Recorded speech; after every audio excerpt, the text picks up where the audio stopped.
স্বামীর শেষ বিদায় অংশ নিতে 12 ঘণ্টার প্যারোলে মুক্তি পেয়েছেন ডাক্তার দীপু মনি।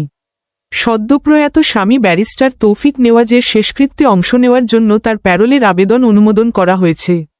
বুধবার দুপুরে মুন্সিগঞ্জ জেলা কারাগারে থাকা ডাক্তার দীপু মনির সঙ্গে দেখা করতে যান তার মেয়ে তানি দীপাবলি।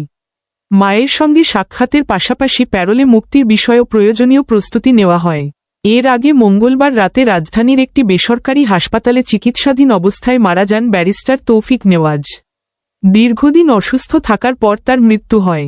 স্বামীর মৃত্যুর সময় কারাগারে থাকায় শেষ বিদায় অংশ নেওয়া নিয়ে তৈরি হয়েছিল অনিশ্চয়তা। তবে শেষ পর্যন্ত 12 ঘণ্টার প্যারোল অনুমোদন হওয়ায় সেই অনিশ্চয়তার অবসান হয়েছে। নির্ধারিত সময়ের মধ্যে ডাক্তার দীপু মনি স্বামীর শেষকৃত্যে অংশ নেবেন। এরপর প্যারোলের সময় শেষ হলে তাকে আবার কারাগারে ফিরে যেতে হবে। স্বামীর শেষ বিদায়ের এই কঠিন সময়ে পরিবারের পাশে থাকার সুযোগ পেলেন ডাক্তার দীপু মনি, তবে নির্ধারিত সময়ের মধ্যেই তাকে আবার কারাগারে ফিরতে হবে।